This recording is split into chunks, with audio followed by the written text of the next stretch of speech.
Good afternoon. Welcome to paper number 7, explanation of wind test for SSC CGL Tier 1 model and the general studies part. So as usual, the questions start from 26 and go up to 50. So let us do the first question. To whom the line "a thing of beauty is joy forever" is attributed? That is attributed to John Keats. John Keats మన తెలుగులో ఆచార్య ఆత్రేయలాగా love ఫెయిల్యూర్కి సంబంధించి అద్భుతమైన pomps ఇంగ్లీష్లో రాశాడు. So thing of beauty is Joy for ever అని John Keats అనే ఒక famous dialogue, అది ఓ మాట. అయితే విలియం వర్డ్స్వర్త్ అని ఉంది కదా ఆప్షన్స్లో. విలియం వర్డ్స్వర్త్కి సంబంధించిన చాలా ఫేమస్ డైలాగ్ ఏంటంటే the child is the father of a man అని. నెక్స్ట్, జొనథన్ స్విఫ్ట్ బుక్ చదివారు కదా, అది గలివర్ ట్రావెల్స్ అని. ఒకడు సీ ట్రావెల్ చేస్తూ అనుకోకుండా లిల్లీపుట్లు ఉంటారు, లిల్లీపుట్ల రాజ్యంలోకి వెళ్ళిపోవడం, అది గలివర్ ట్రావెల్స్. అది రాసిన ఆయన జొనథన్ స్విఫ్ట్. చార్ల్స్ డికెన్స్ అని ఆయన టేల్ ఆఫ్ టూ సిటీస్ ఇలాంటివన్నీ రాశారు. David Copperfield tale of two cities, ఇవన్నీ చార్ల్స్ డికెన్స్కి సంబంధించిన books. Right. The birthday of which of the following leader celebrate as teachers day in India? ఇది వేరే చెప్పక్కర్లేదు, that is Sarvepalli Radhakrishnan. Next, the award given for outstanding performance in sports ఏంటది? Arjuna award. ఇది ద్రోణాచార్య కాదు. Dronacharya award coach ఎవరైతే ఉంటారో కోచెస్కి ఇస్తారు, but ప్లేయర్స్కి ఇచ్చే హయ్యెస్ట్ అవార్డు ఇచ్చిన వాటిల్లో ఏంటి అంటే అర్జున అవార్డు. అసలు హయ్యెస్ట్ ఏంటి స్పోర్ట్స్లో అంటే రాజీవ్ ఖేల్ రత్న, ఆ తర్వాత అర్జున అవార్డు, అండ్ కోచ్లకి ఇచ్చేదేమో Dronacharya award. Next, which of the following hill station names means the place of thunder bolt? Place of thunder bolt అని దేన్ని పిలుస్తారంటే Darjeeling. Darjeeling which is in West Bengal, which is very famous for tea. Darjeeling toy railway ఉంటుంది, అది కూడా చాలా famous. So Darjeeling is the name which is derived from the word thunder bolt, అంటే పిడుగుపాటు అనే వర్డ్ నుంచి వస్తుంది అది. Next, the ship building yard Mazagon docks ఎక్కడ ఉన్నాయి? ముంబైలో. ఈ మెజగాన్ డాక్స్లోనే మనకు సంబంధించిన చాలా మిలిటరీ ఓరియంటెడ్ అంటే నేవల్ షిప్స్ ఉంటాయి కదా, వాటికి సంబంధించిన బిల్డింగ్ అంతా అక్కడే జరుగుతుంది మెజగాన్ డాక్స్లో. కలకత్తాలో షిప్ యార్డ్ ఉంది కదా, దాన్ని గార్డెన్ రీచ్ అనే పేరుతో పిలుస్తాం. Garden reach ship yard is in Kolkata. Mazagon docks is in Mumbai. Next, electric current is measured using which are the following instruments? That is an ammeter. దాన్ని యూజ్ చేసి ఎలక్ట్రిక్ కరెంట్ని మనం మెజర్ చేస్తాం. తర్వాత voltmeter can also be used, మరి వోల్టేజ్ని check చేయడం కోసం వోల్ట్ మీటర్ యూజ్ చేస్తాం. Anemometer is use to measure the speed of the wind speed కొలవడం కోసం. Next, Agha Khan cup is related with which of the following sport events? Aga Khan cup is related to hockey. హాకీకి సంబంధించిన cups ఏంటి? ఇండియాలో big టన్ cup ఒకటి ఉంది, అలానే Mumbai gold cup ఒకటి ఉంది. ఇవన్నీ హాకీకి సంబంధించి ఇండియాలో కప్లు. ఆగా ఖాన్ అనేది ఫేమస్ ఉన్న వాటిల్లో. వరల్డ్లో చాలా ఫేమస్ హాకీ కప్ ఏంటంటే సుల్తాన్ అజ్లాన్ షా హాకీ టోర్నమెంట్ మలేషియాలో జరుగుతుంది ఎవ్రీ ఇయర్. సో అది వరల్డ్లోనే చాలా పెద్ద ఫేమస్ హాకీ టోర్నమెంట్ అది. నెక్స్ట్, క్రికెట్కి సంబంధించిన టోర్నమెంట్స్ మీకు తెలుసు కదా, దులీప్ ట్రోఫీ, దియోదర్ ట్రోఫీ, తర్వాత మన రంజీ ట్రోఫీ, ఇలాంటివన్నీ. తర్వాత టేబుల్ టెన్నిస్కి సంబంధించి పెద్ద ఫేమస్గా కప్స్ ఏం లేవు, ట్రోఫీస్ను. ఫుట్బాల్కి సంబంధించి ఫెడరేషన్ కప్ ఉంది, డ్యూరాండ్ కప్ ఉంది, ఇవన్నీ ఇండియాలో ఫేమస్ అయిన ఫుట్బాల్ ట్రోఫీస్. నెక్స్ట్ది, where was the first conference of SAARC, south Asian association for regional cooperation, ఎక్కడ జరిగింది? ఫస్ట్ ఢాకాలో, బంగ్లాదేశ్. 1985లో సెటప్ చేశారు దీన్ని. దీని హెడ్ క్వార్టర్స్ వచ్చేటప్పటికి కాఠ్మాండూలో ఉంటుంది. అయితే ఫస్ట్ ఇందులో సెటప్ చేసినప్పుడు దేర్ వర్ ఓన్లీ 7 కంట్రీస్. అంటే మీరు ఇండియాకి ఇలా కంపాస్ గుచ్చి ఇలా రౌండ్ తిప్పితే ఏమేమి కంట్రీస్ వస్తాయో అవన్నీ సార్క్లోకి వస్తాయి. రీసెంట్గా ఆఫ్ఘనిస్తాన్ కూడా జాయిన్ అయింది దాంట్లోకి. So India, Pakistan, Afghanistan, Nepal, Bhutan, Bangladesh, Sri Lanka and Maldives, అవన్నీ కలుపుకొని మనకి సార్క్ కంట్రీస్ అవుతాయి. ఓకే, సౌత్ ఏషియాలోకి వచ్చేవన్నీ అనమాట. బర్మా రాదు దీంట్లో. బర్మా అనే సౌత్ ఈస్ట్ ఏషియాలోకి వెళ్తుంది, సో అందుకని అది మన కౌంటింగ్లోకి రాదు. సో బంగ్లాదేశ్ తర్వాత we get Nepal, Bhutan, Bangladesh, Sri Lanka and Maldives వైపు తిరుగుతుంది అనమాట అది, without including Burma. Next, which are the following is not a Bretton wood institution? Bretton wood అనేది బ్రిటన్లో ఒక ప్లేస్ పేరు. అక్కడ ఒక కాన్ఫరెన్స్ జరిగింది 1944లో, సెకండ్ వరల్డ్ వార్ జరుగుతుండగా. ఆ కాన్ఫరెన్స్లో 2 కొత్త సంస్థలు పుట్టాయి. Bretton Wood twins are also called Bretton Wood sisters అంటారు. దట్ ఈస్ వరల్డ్ బ్యాంక్ ఒకటి, తర్వాత IMF ఒకటి. అయితే వరల్డ్ బ్యాంకులో గ్రూప్, అది వరల్డ్ బ్యాంక్ గ్రూప్, అందులో మళ్ళీ చాలా ఉంటాయి. అందులో ఒక దాని పేరు international bank for reconstruction and development, IBRD. So చాలామంది వరల్డ్ బ్యాంక్ పాత పేరు ఏంటి IBRD అంటూ ఉంటారు, కానీ యాక్చువల్గా వరల్డ్ బ్యాంక్ గ్రూప్ అనే దాంట్లో IBRD ఒక భాగం. ఇంటర్నేషనల్ డెవలప్మెంట్ అసిస్టెన్స్కి సంబంధించి ఒక భాగం, ఇంటర్నేషనల్ ఫైనాన్షియల్ కార్పొరేషన్ ఒకటి ఉంది. ఇప్పుడు వరల్డ్ బ్యాంక్ ఎలా అయితే ఓన్లీ గవర్నమెంట్స్కి మాత్రమే సాఫ్ట్ లోన్స్ అవి ఇస్తుందో, ఇంటర్నేషనల్ ఫైనాన్షియల్ కార్పొరేషన్ అనేది ప్రైవేట్ ఎస్టాబ్లిష్మెంట్స్ వాళ్ళకి లోన్స్ ఇస్తారు. International or institution for development assistance అనే దాంట్లో పూరెస్ట్ ఆఫ్ ది పూర్ కంట్రీస్కి చాలా లీస్ట్ పాసిబుల్ ఇంట్రెస్ట్ రేట్స్ కింద లోన్లు ఇస్తారు. అవన్నీ కలుపుకొని వరల్డ్ బ్యాంక్ గ్రూప్ అవుతుంది. ఇంకా అందులో చాలా ఉంటాయి బాడీస్, ఇదే ఈ మూడే కాకుండా. So world bank group, there is a difference in that. Okay, తర్వాత రెండోది ఐఎంఎఫ్ కూడా ఆ డిస్కషన్లోనే వచ్చిన ఒక idea. So world bank and IMF రెండు దాదాపు ట్విన్స్ కాబట్టి సమానంగా ఉంటాయి ఆ స్ట్రక్చర్స్. కాకపోతే IMF is more concern about maintaining the stability of dollar and other international currencies, వాటి స్టెబిలిటీ మెయింటైన్ చేయడం మీద. అలానే కంట్రీస్ దివాలా తీయకుండా వాళ్ళ ఫైనాన్షియల్ మేనేజ్మెంట్కి సంబంధించిన వ్యవహారాలు చూస్తే world bank is more concern about reconstruction and డెవలప్మెంట్కి సంబంధించి ఓరియంటేషన్ ఉంటుంది. సో ఇప్పుడు వరల్డ్ బ్యాంక్కి సంబంధించి ఎంతమంది మెంబర్స్ ఉన్నారు? 189 మెంబర్ కంట్రీస్ ఉన్నారు. Same number member countries will be a part of the IMF. So ఇందులో ఒక దాంట్లో చేరారంటే ఆటోమేటిక్గా రెండో దాంట్లో కూడా చేరినట్టే. ఐఎంఎఫ్లో మీరు గుర్తుపెట్టుకోవాల్సిన వెరీ ఇంపార్టెంట్ పాయింట్ ఏంటంటే ఎస్డిఆర్స్, స్పెషల్ డ్రాయింగ్ రైట్స్ అంటాం. ఇది పేపర్ గోల్డ్ అని చెప్పి అదొక యూనిట్ ఆఫ్ కరెన్సీ.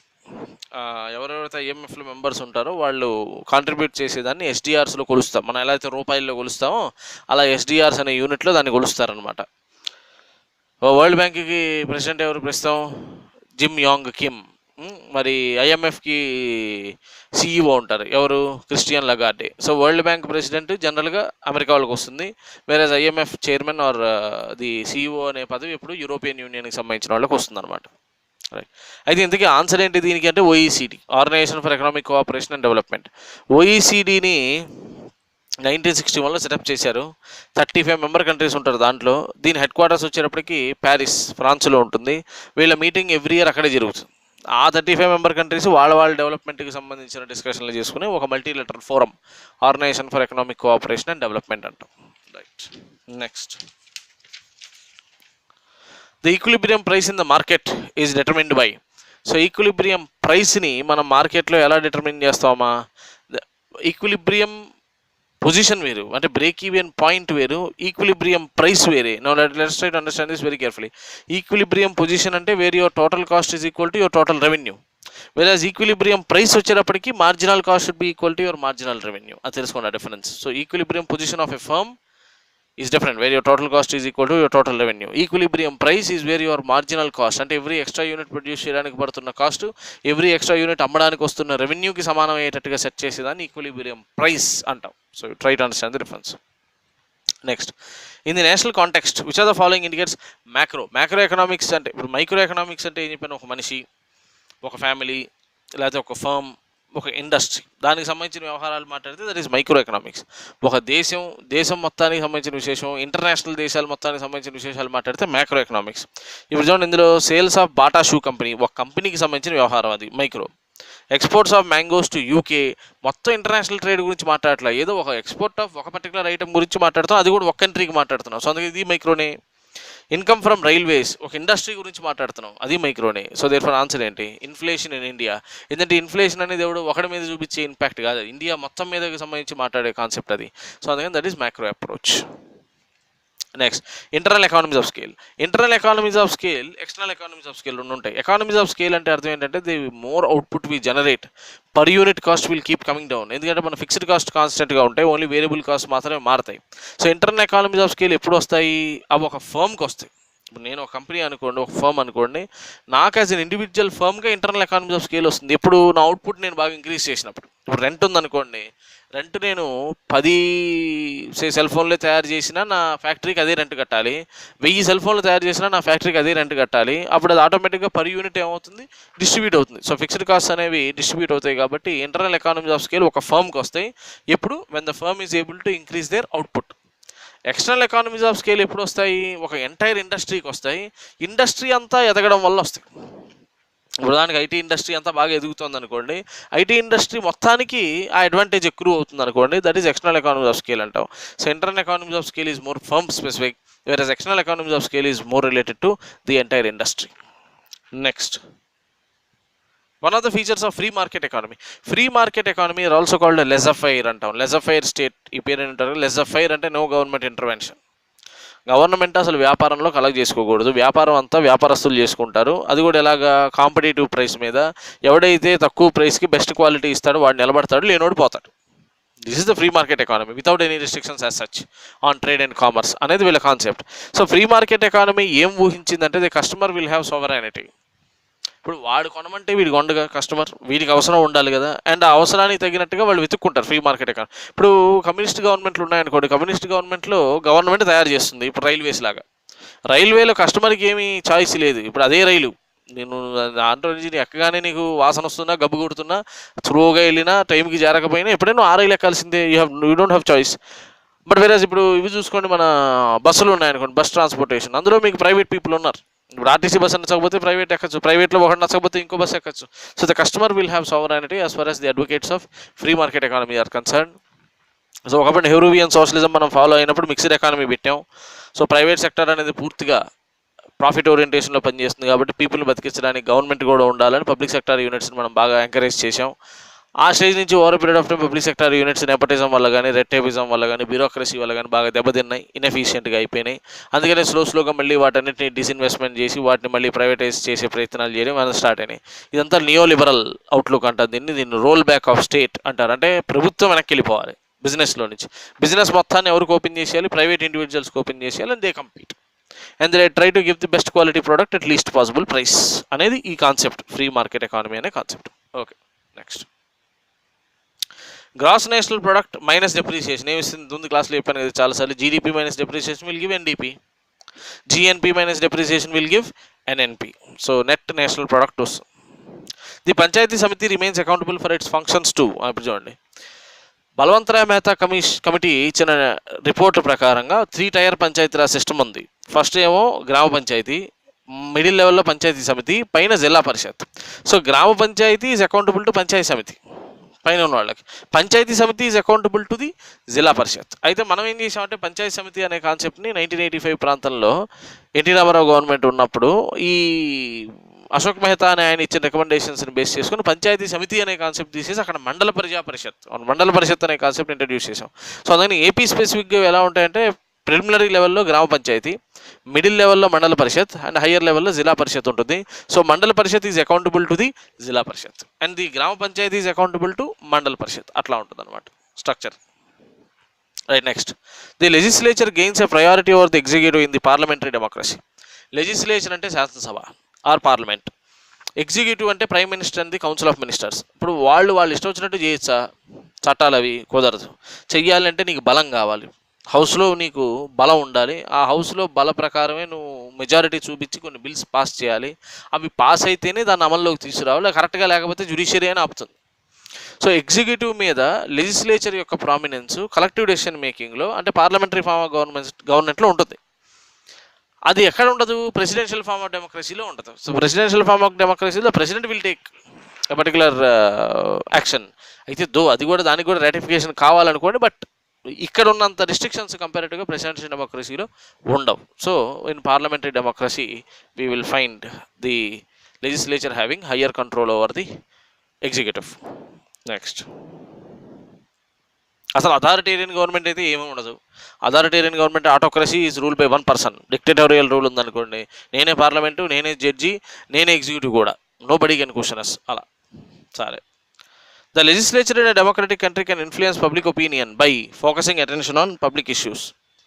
జనాలకు సంబంధించిన వాళ్ళ ఒపీనియన్ని ఇన్ఫ్లుయెన్స్ చేయొచ్చు మనం లెజిస్లేచర్గా. ఎలా?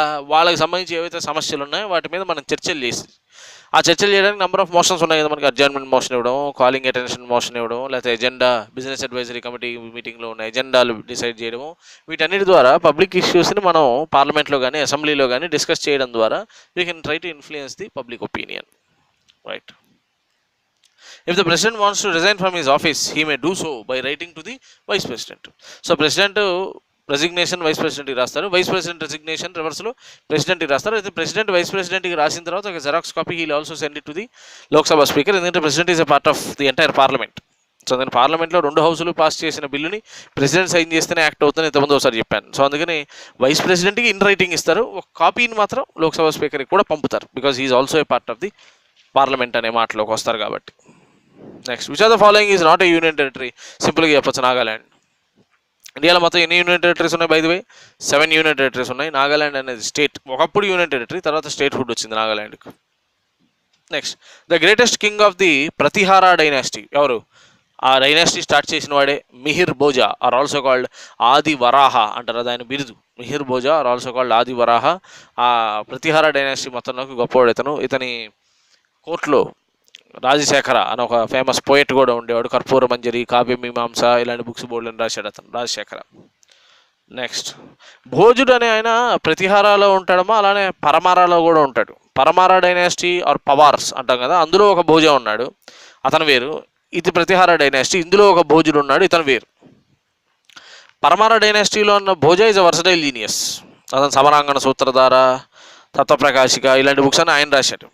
ఆ భోజుడు పరమార డైనాసిటీ భోజుడు అక్కడ not just in terms of administration but also in terms of శిల్పాలు చెక్కడంలో, లేకపోతే ఆయుర్వేదం విషయంలో, లేకపోతే ఫిలాసాఫికల్ విషయాల్లో కూడా ఆయన చాలా వర్సటైల్ జీనియస్గా ఉండేవాడు. అలాంటి అతను ఏపీని పరిపాలించిన వాళ్ళల్లో ఉన్నాడు. అతనే శ్రీకృష్ణదేవరాయలు. అందుకనే శ్రీకృష్ణదేవరాయలకి ఏం పేరు పెట్టారు? ఆంధ్ర భోజ అనే పేరు పెట్టారు. అక్కడ భోజుడు అలాంటి వాడు, ఇక్కడ నువ్వు అలాంటి వాడివి అని చెప్పే ఉద్దేశంతో ఆ పేరు వచ్చింది, Andhra Bhoja. Next, in 1939 Subhash Chandra Bose was elected as the president of the Congress defeating Bhogaraju Pattabhi Sitaramayya. 1938లో హరిపూర్ సెషన్ జరిగింది కాంగ్రెస్ పార్టీది. ఆ హరిపూర్ సెషన్లో Subhash Chandra Bose wanted to become the president. అయితే యునానిమస్గా గెలిచాడు అప్పుడు, అంటే ఎవరు అసలు పోటీకి నిలబడలేదు. 1939లో త్రిపురిలో సెషన్ జరిగింది. త్రిపురి అంటే త్రిపుర కాదు, అది కొన్ని చోట్ల త్రిపుర అని పడుతుంది, తప్పది. Tripuri which is near to Jabalpur in Madhya Pradesh. ఆ త్రిపురలో జరిగింది 1939 సెషన్. ఆ 1939 సెషన్లో సుభాష్ చంద్రబోస్కి కాంపిటీషన్గా కంటెస్టెంట్గా భోగరాజు పట్టాభి సీతారామన్ నిలబెట్టారు గాంధీ గారు. ఆ టైంలో సుభాష్ చంద్రబోస్ మళ్ళీ కంపీట్ చేశారు, ఎలక్షన్లో చాలా ఎక్స్ట్రాడనరీగా గెలిచారు. అప్పుడు గాంధీజీ ఒక famous dialogue, Pattabhi's defeat is Gandhi's defeat అని అనడం. ఆ తర్వాత సుభాష్ చంద్రబోస్ ఆ ప్రెసిడెంట్ పదవికి రాజీనామా చేయడం, తర్వాత బయటకు వచ్చేసి 1940లో ఫార్వర్డ్ బ్లాక్ అనే పార్టీ పెట్టడం. ఇక అదంతా Subhash Chandra Bose contribution to the Indian freedom movement. Right. Next, Jallianwala Bagh incident ఎప్పుడిది? April 13, 1919. ఎక్కడ జరిగింది ఇది? అమృత్సర్. సో అమృత్సర్లో చిన్న పార్క్, జలియన్వాలా బాగ్ చిన్న పార్క్ అది. దాంట్లో వీళ్ళు రౌలత్ యాక్ట్ అని ఒకటి పాస్ చేశారు బ్రిటిష్ వాళ్ళు 1919లో. ఆ రౌలత్ యాక్ట్ ప్రకారం ఎవడి మీద డౌట్ వస్తే వాళ్ళలా మూసేయచ్చు, వితౌట్ ఇంట్రాగేషన్, వితౌట్ వారెంట్. అది దాన్ని బ్లాక్ యాక్ట్ అన్నారు మన వాళ్ళు. గాంధీ గారు సత్యాగ్రహ సభ అనే ఒక సంస్థ పెట్టి యాక్టివ్గా పాలిటిక్స్లోకి దిగారు రౌలత్ యాక్ట్ వచ్చిన తర్వాత. సో అందులో భాగంగా పంజాబ్కి సంబంధించిన సైఫుద్దీన్, కిచ్చులు వీళ్ళని కొంతమందిని అరెస్ట్ చేశారు. ఆ అరెస్ట్కి వ్యతిరేకంగా కొంత పీపుల్, వేలల్లో 2,000 మంది పీపుల్ ఆ జలియన్వాలా బాగ్లో అసెంబ్లీ అయ్యి బ్రిటిష్ వాళ్ళకి వ్యతిరేకంగా నినాదాలు అవి చేయడం. జనరల్ డయ్యర్ అనేవాడు హెవీ ఆర్టిలరీ మిషన్ గన్లు వేసుకొచ్చి, అసలు వాళ్ళ చేతులు ఏమీ లేదు ఆయుధాలు, without even giving warning fire start చేశాడు. ఫైరింగ్, వాళ్ళు తెచ్చుకున్న యామినిషన్ మొత్తం అయిపోయేంతవరకు ఫైరింగ్ చేస్తూనే ఉన్నారు కంటిన్యూస్గా. దాదాపు సగం మంది, 1000 మంది దాకా అందులో చచ్చిపోయారు. ఇది biggest massacre in the Indian freedom struggle అది. అప్పుడు రవీంద్రనాథ్ ఠాగూర్ ఆయనకి నైట్హుడ్ ఇస్తే బ్రిటిష్ వాళ్ళు ఆ నైట్హుడ్ని తిరిగి వెనక్కి ఇచ్చారు. జలియన్వాలా బాగ్ మీద ఇన్వెస్టిగేట్ చేయమని బ్రిటిష్ వాళ్ళు కమిటీ చేశారు, దాన్ని హంటర్ కమిషన్ అనే పేరుతో పిలుస్తారు. ఇదంతా జలియన్వాలా బాగ్కి సంబంధించిన కాన్సెప్ట్. అది ఇప్పుడు ఎక్కడ జరిగిందంటే అమృత్సర్, పంజాబ్లో జరిగింది. Right. Next, who was the founder of the Lodi dynasty? Lodi dynasty founder ఎవరు? బహలూల్ లోడీ. ఇప్పుడు 5 ఉన్నారు కదా Delhi sultans, the slave dynasty, the Khilji, the Tughlaq, the Sayyid and the Lodi. లోడీకి ఉన్న ప్రత్యేకత ఏంటంటే they are the first Afghan dynasty to rule India. And ఆ వంశాన్ని స్టార్ట్ చేసిన ఆయన బహలూల్ లోడీ అంటాం. నెక్స్ట్, ఆ వంశం మొత్తంలోకి గొప్పవాడు ఎవడంటే ఫస్ట్ ఆప్షన్ ఉంది సికందర్ లోడీ. అతను సికందర్ లోడీ అనే అతనే ఆగ్రా అనే సిటీ కట్టి క్యాపిటల్ని ఢిల్లీ నుంచి ఆగ్రాకి మార్చారు. సికందర్ లోడీ సమాధులు కట్టడంతోనే లోడీ గార్డెన్స్ అంటాం వాటిని. అక్కడి నుంచి సమాధుల్ని బ్యూటిఫుల్గా కట్టడం అనే కాన్సెప్ట్ స్టార్ట్ అయింది. దాన్ని పీక్ స్థాయికి తీసుకెళ్ళిన వాడు ఎవడంటే Shah Jahan by building the mausoleum of the Taj Mahal. Okay. Next, which one of the following? ఇందులో ఇబ్రహీం లోడీ ఉంది కదా, ఇబ్రహీం లోడీ అనేవాడు ఫస్ట్ బ్యాటిల్ ఆఫ్ పానీపట్లో చచ్చిపోయాడు బాబర్ చేతిలో. Okay. Which one of the following pair is not correctly match? వీళ్ళు కాంటెంపరీస్, వీళ్ళ టైంలో వాళ్ళు ఉన్నారు. అక్బర్ టైంలో తోడరమల్ ఉన్నాడు కదా, వాళ్ళ రెవెన్యూ మినిస్టర్ ఆయనే. చాణక్యుడు చంద్రగుప్తుడికి ప్రైమ్ మినిస్టరు. హర్షవర్ధన టైంలో హువాన్ సాంగ్ అనే చైనీస్ ట్రావెలర్ వచ్చాడు. విక్రమాదిత్య టైంలో చైతన్య లేడు. విక్రమాదిత్య ఎప్పుడో 6th century ఆయన. Chaitanya Mahaprabhu who is the propagator of Krishna cult ఉంది కదా, ఆయన ఎప్పుడో 15th century ఆయన 6th to 15th century అంటే మధ్యలో దాదాపు 900 సంవత్సరాల డిఫరెన్స్ ఉంది. So both of them are not contemporaries. Next, the south east trade winds are attracted towards the Indian subcontinent in the rainy season. ఎందుకని? Low pressure ఏర్పడుతుంది. Rainy సీజన్లో monsoons జరుగుతున్నప్పుడు north western part of India ఉంటుంది కదా, north western part of India దగ్గర low pressure belt ఏర్పడడం వల్ల ఆ సౌత్ ఈస్ట్ ట్రేడ్ విండ్స్ కాస్త ఇండియన్ సబ్ కాంటినెంట్ వైపు డ్రాగ్ చేయబడతాయి. So the formation of a లో pressure belt in the north western part of India. So that is about paper number 7. So if you still have any further questions, you can put in the comment section. Thank you.